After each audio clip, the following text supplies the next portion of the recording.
What's good, man? What's popping? What's happening? What's going on? You're back in lab with your man, Mark Nash. He is I am he. Another great episode of Breaking Beats. I'm here with world-renowned fighter, trainer, John David Jackson. How you doing today, Coach? I'm doing good. Thank you very much for having me. I appreciate the time spending with you on your platform. Hey, man. No, we appreciate you having us here. Talk to us about, just a little bit for the people who don't know you, because we got some casuals watching. It's like, man, I've seen this guy before, but I don't remember with the bald head. I remember with a different haircut. Talk to us, Coach. Tell people about your fighting career, the titles you won, the divisions you won them at. Like you said, my name is John David Jackson, former two-time world boxing champion. Trained many champions. I developed 7 world champions on my own. And I worked with many great champions. I started my career back in 1972.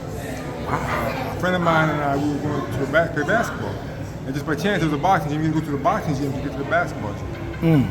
You said you had to go to the boxing gym? In order to get to the boxing gym, you had to go through the basketball. In order to get to the boxing, you go to the basketball. You had to go through the basketball gym? You go to the boxing gym. Yeah, okay. So we go to the boxing part, and my friend said, let's try it. I said, okay, no problem. Well, he got in the ring first and beat the crap out of somebody. When my turn came up, I got in the ring and got the crap beat out of me. Oh, wow. But I loved it. And I ran home and told my father that I boxed that day, and he walked me back down to the gym and told the trainer, the teacher, the coach, for the next 6 months, to have my son in the ring and teach him how to box properly. How old were you at that time, Coach? 7 years old. 7? Yes. 7? I didn't know you started at 7. Yes. Okay. Do you remember the name of that gym? It was Marshall White Center in Ogden, Utah. Okay. Marshall White Center. Wow. Yes. Oh, wow. Who was your first coach? Now, I can't remember my first coach name. Honestly, Okay. I didn't really, because we didn't stay in Utah long. After that, I moved to Seattle, Washington, and that's where I pursued my amateur career the rest of my life.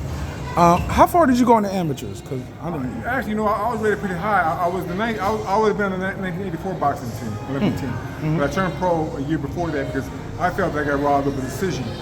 And the crazy thing was, the ironic thing was that a gentleman came to me that was named Shelly Finkel. He was high in boxing. I know who Shelly Finkel is. And Shelly said, John, whatever you do, you get robbed. Don't quit. He says, don't quit, man. She says, wait till the 84 trials. But at that point, I said no, because I thought that fight I had won. And it was my last amateur fight, and so I said, you know what, no. I just said I'm going to turn pro. I should have listened to him back then. My role might have been easier, but I still got where I wanted to get to as far as fighting, but I said, you know what, I'm done. I turned pro. That was in 83. 83. All right, so at what point did you, because the hardest part of the fight game is knowing when it's time to let it go. At what point did you say, you know what, I'm going to leave this stuff to the young guys, and talk to us about that transitioning to coaching? I'm glad you asked me that question. I was just talking about that with somebody, Yaya. You know Yaya? Yeah. And we were talking about that, and I said, it came easy for me because here's what happened with me. I got to the point where I couldn't get fights. So one day I went to Don King's office because I was still in the Don I'm sorry, King. slow down. Why you couldn't get the fight?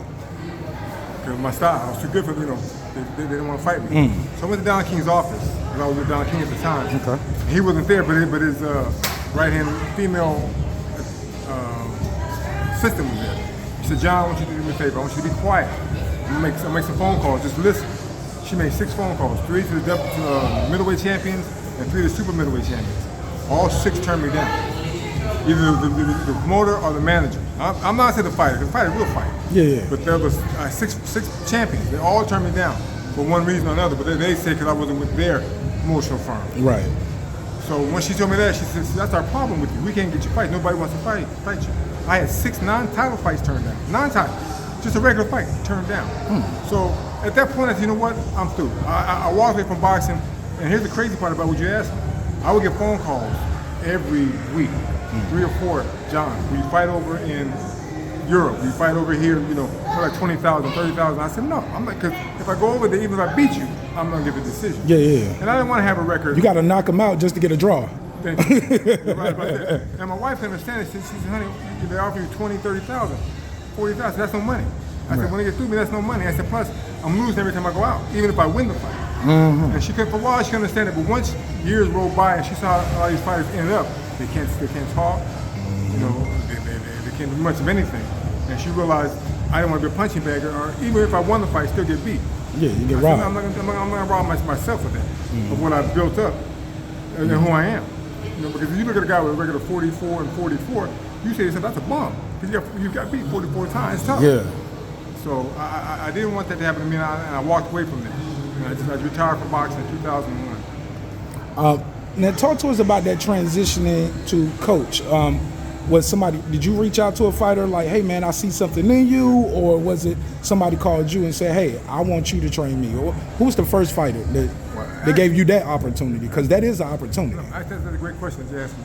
Because my transition from professional fighter to professional trainer, it was slow. Because in the beginning, when I walked away from boxing, I kind of just walked away from it. I said, I'm through with it. And then one day a friend said, man, you should go train these guys to fight. He was watching me teach a friend of mine how to box. He said, man, you're patient, and you should go teach these guys.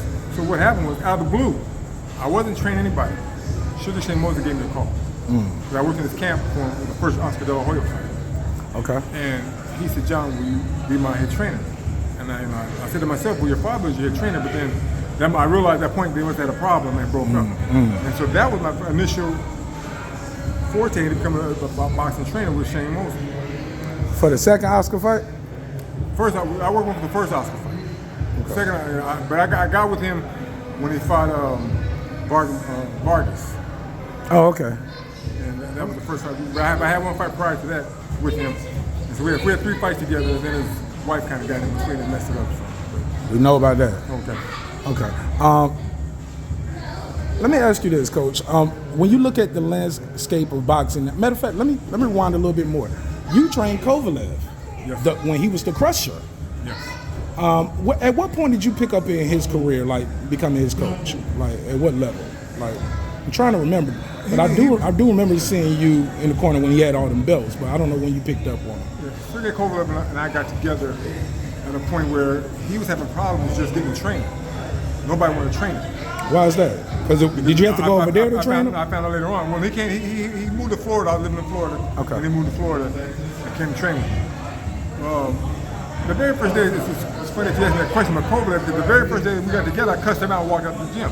I told him to get out of my gym. Oh, let's go, Coach. Coach, you got to give us that exclusive. Martin has breaking beats. We got to know. Yeah, why would you cuss out Kovalev? Because he wasn't doing what I asked him to do. He kept saying, oh, I can't do that. I can't do this. I said, you never tried. You haven't tried it yet. Can you give me an example, Coach? Because he's a world-class fighter. You're a world-class fighter. I was trying to maybe throw a body punch or maybe slide or dip or I'm trying to get the, so I'm getting move that head. Give him something and fire back. He said, I can't do that. You haven't tried it yet. So it got to the point where I cussed him out and told him to get out of my gym. And my assistant said, man, let's not do that. I said, no, you train him in for the day. I'm through with him. For the day. I said, I'm going to call his manager and tell him I can't deal with it. But then the manager said, well, I called his manager and said, do me a favor, just stick with him. And I said, you know what, for this fight, I'm going to do that. Now, the crazy thing is, come fight night, everything I asked him to do in camp, he did for me to fight. He did everything to exactly as it was. Oh my God. It's not to the fight, because now the opponent that he beat was somebody he had a draw with, and everybody thought he got beat by that guy. But this time he took the guy to school and beat him to death. So after the fight, we're walking, me and my assistant. I said, you know what? He did everything I asked him to do, like, just to a T. All right, let's keep him for a while. Let's see what we can do with this guy. Now, at that point, did he have any titles yet? Or what? Yeah, he was still a contender, trying to get his way up there. He wasn't even in the top 10. And so I said, no, let's work with him. He listened. I said, all that crap I went through, he listened fight night. But the crazy thing with him was, as time went on, his head grew bigger. And when he won the title, he was done. You couldn't tell him anything, because now he was in charge. You know, I said, they said, I want to pay me less. And I said, hold it.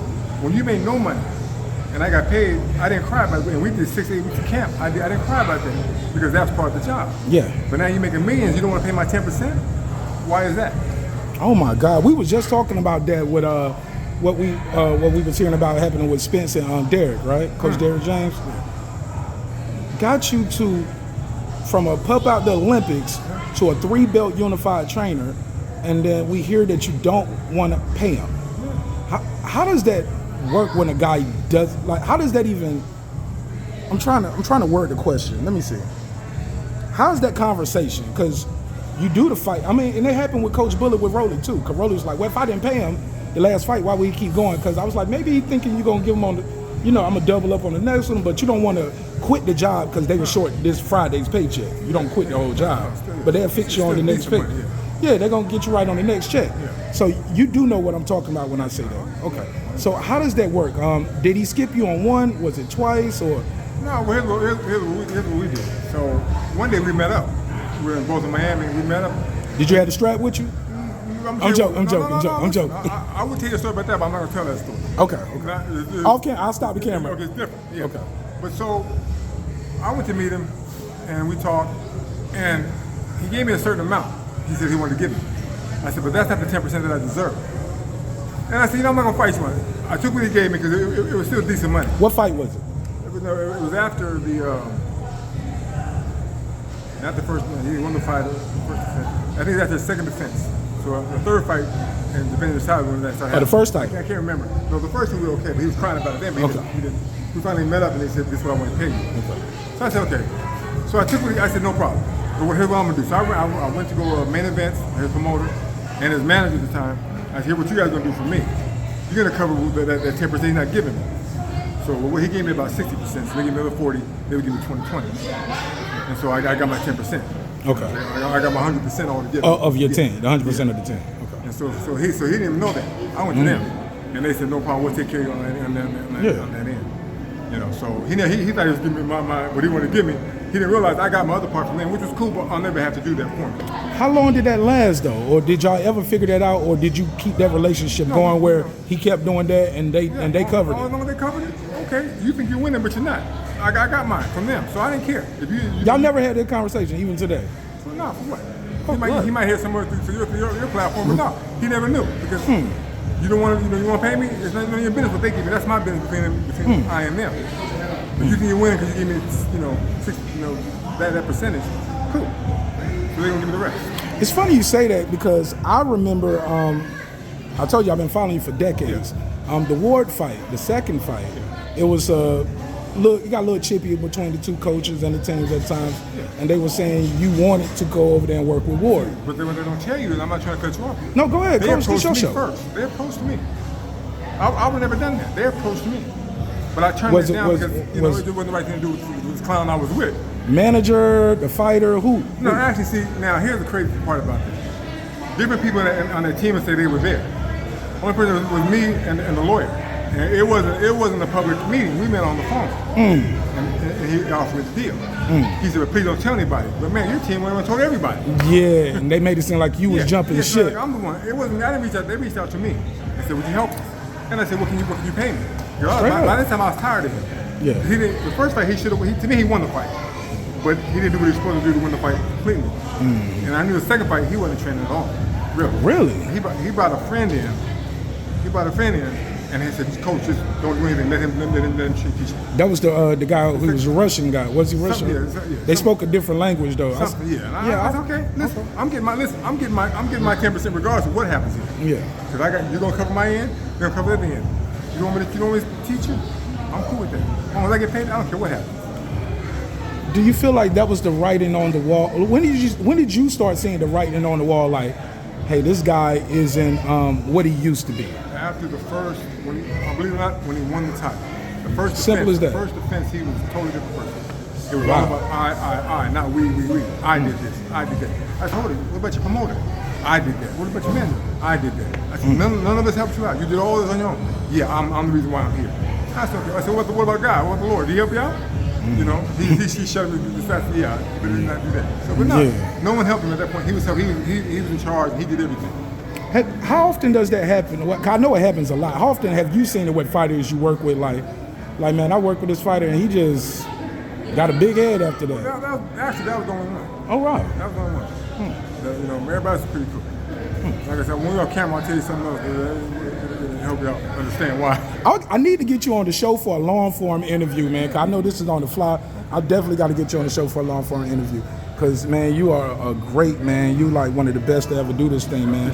Because it's not easy to make that transition from the fighter to coach.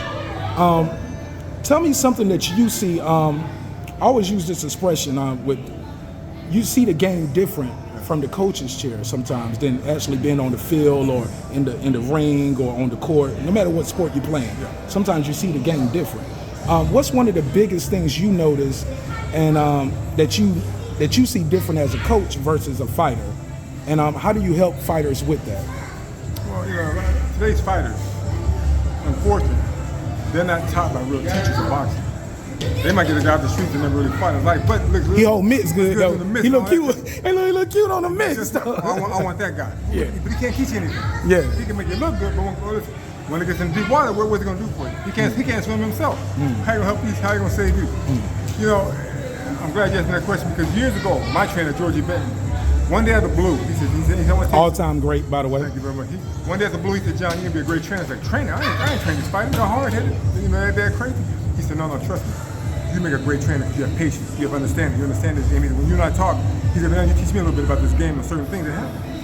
I said, I love it. That's how I watch it, you know. And he said, no, he said, you're going to make a great trainer. I didn't believe him, man. You know, when I first retired, the first years I just really didn't go to the gym. And then one day, I guess the bug just hit me. I said, I went to the gym one day, and from that point on, I started getting, into it more. But he was the one that initially told me I'd be a very good trainer in boxing. How many weight classes did you fight through in your career? I started junior middleweight, then I fought middleweight, and my last fight I fought light heavyweight. Okay. I asked that because Terence Bud Crawford, one of my favorite fighters currently, is trying to go up for a 4th division world title against 10-0, 7 knockouts, Israel Madrimov. Some people saying it's a foregone conclusion. They looking at it as like a coronation for Crawford. Me, I think, man, we got to see how this looks because we don't have a lot of film on the guy. He's only 10 fights. He's a humble guy. He's big. Some people call him Baby Triple G. I don't know about that, but I think the guy's pretty good. Talk to us about that fight. Are you familiar with this fight and Israel Madrimov, Crawford? And actually, I'm not familiar with the fighter or the fight because it's August about him. Oh, they're going to 3rd. August the 3rd. Junior middleweight? Junior middleweight, 154. You know, listen, I love Bud. It's crazy you asked me about him because I'll tell you a quick story. I had a fighter, he was a junior welterweight champion. He was supposed to defend his title on the night that Crawford fought on HBO, his first fight on HBO. Bud took his place. And my guy couldn't fight, he got hurt. So Bud was the last minute replacement. His last minute replacement. And it worked out great for him.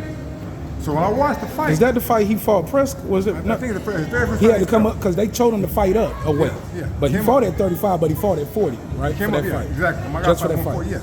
And so after the fight, I told my fighter, he was champion, I said, whatever you do, don't fight him. I said, if you have to fight him, make sure they pay you millions of dollars. He said, why? Because you can get beat by him. I said, I'm not trying to be nasty. You told him like that? You can get beat by him. Like that boy, he can be. I said, right now, he gonna be the truth. I can see it in him. Yeah. So Crawford is a two-time. Oops, sorry. Go ahead, Coach. Two-time undisputed. How do you think?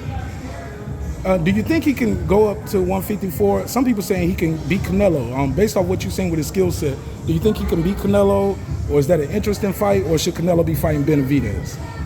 That's your question. He should be fighting Benavidez. That's what Canelo should be fighting, Benavidez. But listen, he has the skill level to possibly win a 54. That's tough. But 68, though. 68, no, I won't do that. I mean, for the money, do what you want to do. Listen, you deserve that. Right, I will fight Canelo at 68. He deserves that money. So if the money is right and it's your liking and you're okay with it, fight it. But if it's not worth it to you. I mean, they got to pay at least $20, $35 million for that. Yeah. When you look at the landscape of boxing right now, we get a lot of fights coming in from overseas. Turkey Al-Rashid bringing a lot of big money towards the sport, but we lost in the process. Though we've lost the big networks. The HBOs are gone. The Showtimes is gone. Now we got basically digital platforms. You're fighting on ESPN for free. The app pay-per-view, but they don't really do no pay-per-view. Just Tyson Fury and stuff like that. How do you feel about the landscape of boxing right now, as far as the DSPs, digital streaming platforms? Is that good for boxing? Is it does that take away from people being quote unquote pay-per-view stars? Or go ahead. I'll tell you. Loaded question, very loaded. The way I feel about it, and here's the problem with boxing today is your main promoters aren't the hustlers in boxing that used to be. Don King, the Bob Aaron, the Lou Dubas. Those guys, especially Don King, you can say what you want to say about him, but he went out and he hustled. He got the venues, he got the money for the fight, he got the TV for the fight, so the fighters got paid. Now, did he get paid? Yeah, that was his job. But these fighters, they got paid, and they got paid well, I don't know, and so today's promoters, that's your question, they don't do that. They're not those type of hustlers. Plus, they have the platforms that they have. They have ABC, NBC, CBS, Showtime, TNT, they have none of those. They don't have Wednesday night fights on TV anymore. So they're limited on what they can do. And see, it shows how many guys aren't really true hustlers in the game of boxing. Because they don't know where to generate the revenue from. They have no idea. And so that's what hurts boxing today, because they're still trying to depend on either casinos or TV. But like you said, TV's dead. Boxing is not a money-making thing anymore for TV, unless it's a mega fight. And that's the only way you see a fight on TV and pay-per-view, basically. Yeah. So today's promoters, a lot of the blame is on them because they don't hustle and get the venues and the TV dates and where they try to get for these fighters. They're not hustlers of boxing. And then the fighters are greedy. Al Heyman did a good and bad thing for boxing. When Al Heyman came into boxing, he raised the pay scale for fighters. That was great. I wish I was fighting in the 2000s. I mean, you still in shape right now. Flex one of them arms real quick, Coach. Like, you look like you could do an exhibition right now. I'm trying to. That's what I'm working on now. Oh yeah? You'll do one? I'll do a couple. He said, I'll do a couple. What weight? I'm about one, maybe cruiserweight or like in between heavyweight. Oh, that's Jay Paul. Hey, They want you. He said, I'll do it. Yeah. All right, go ahead. So, what was that? You said Bob Arum did something. I mean, Al Heyman did something good and bad for boxing. Al Heyman raised the the bar for the fighters. They make $millions. But Al hurt them because Al only allows you to fight twice a year. Inactivity. And if you're a good fighter, you need activity. Inactivity is going to hurt you and hurt your skill level. But most of these guys, today's fighters, got lazy with that. Oh, they love that. 2 fights a year for $millions of dollars? Man, I'll take that. And guess what? That's all they want to fight is twice a year. They want to go and be on Instagram or whatever, showing their face for the other 6 months doing nothing. They only fight twice a year. How many times should a champion fight a year, Coach, in your opinion? At least 4 times? Every 3 months he should fight. Do you think they can build a big fight for that? And do you have 4 opponents? You can. Like, okay, 4 this year, 4 next year, 4. That's 16. That's 12 fights in 3 years. Ali fought 4 times a year, and he fought the best. As his career went on in life, he started getting less and less talent because he had a bigger name. But if you watch Ali when he fought the best of his time. Now he didn't wait 3 or 4 years for that to happen. Stop fighting! Hold up, baby. I'm doing an interview. I'm okay. Back up. No, We're not fighting, baby. Thank you. We're not fighting, baby. So he fought the best of his time. Today's fighters don't do that. They pick and choose. They want to pick and choose. They can fight. They don't fight the best. I'm gonna fight. Say like, and this not bad towards Crawford. Yeah. Let's say he fights Canelo, and he'll fight the number 1 contender. But him and Ennis, him and Boots will never fight. Because Boots doesn't bring the kind of money to the table that he wants. Right. He doesn't bring that kind of money that Bud deserves also. Bud's fought from the ground level on up to make the money he's made. Right. And so where he's at now, he deserves to fight the best and make that money.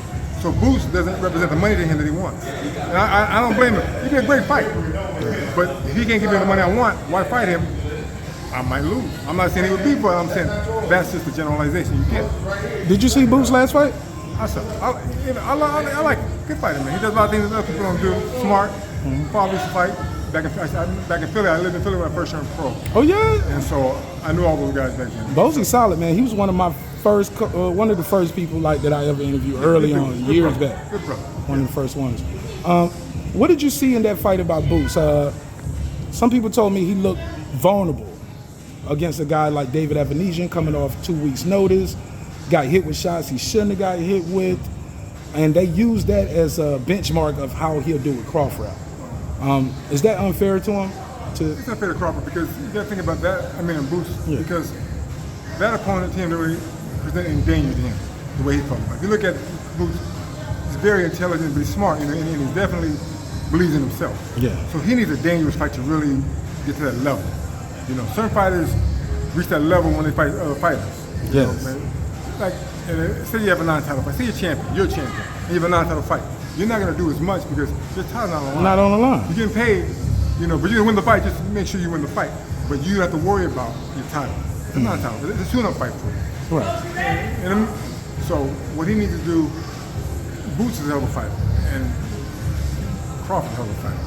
If the money's not right for Crawford, don't. And that's nothing against Boots. But if you can't pay Crawford what he deserves to be paid, why fight him? Right. Unless he's mandatory. And now he's not mandatory because guess what? Boots had his own title. He's not mandatory fighter. So that makes it even. Last question, I can be short. Crawford got the undisputed, right? If he fights Boots again, he'll be fighting to get his old IBF back. Would people consider him a 3-time undisputed, or you like, nah, you fought getting your old belt back? It shouldn't because you already had it. It won't count. It shouldn't. You can't say, well, I'm 3-time. No.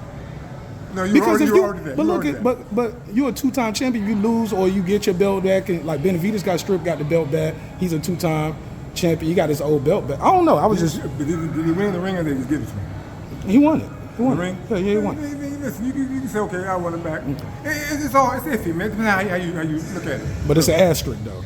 Tell people how they can reach you and follow you on all social media platforms, Coach. I'm only on one, Instagram. John David Jackson, 63. There's two different Action Jackson Boxing Academy on Instagram. That's how I'm old school. I'm not an Instagram person. I'm not a social media. And where your person. gym at for the people who don't know? It's in Hollywood, Florida. Oh man, I can't. It's in Hollywood, Florida. It's Warriors Boxing Gym. Okay. That's where I'm at. Okay. Well, thank you for your time. Thank you for your energy. Can I get a quick drop? It's John David Jackson, and you're watching Mark Nash at Breaking Beats. Mark Nash at Breaking Beats. Hello, this is John David Jackson, and you're watching Breaking Beats with Mark Nash. Do it one more time. Hello, this is John David Jackson, and you're watching Break Beats with Mark Nash. Try it again. Breaking Beats. Breaking Beats. Okay. Hello, this is John David Jackson. You're watching Breaking Beats with Mark Nash. Thank you, Coach.